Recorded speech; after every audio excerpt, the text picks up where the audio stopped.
The great irony of retributive justice is that its foundational logic is identical to that of much crime. Retributive justice is an emotional system which hurts and kills people for the sake of fulfilling an emotional urge for violent revenge.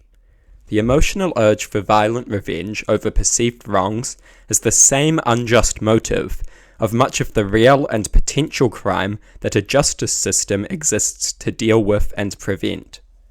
The fact that the same emotional urge for violent revenge, which often underlies crime, is viewed by some as an appropriate way of dealing with crime is ridiculous.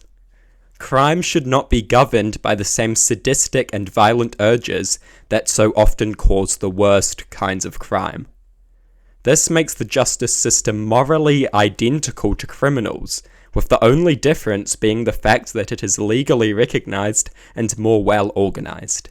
In other words, it is in many respects even more dangerous than any singular criminal out there, and a great number of them combined. It is a great irony that people still argue that we ought to address crime with the same motivations of violent revenge that often underlie the worst of crimes. The same motivations of sadism that underlie some of the greatest crimes ever committed.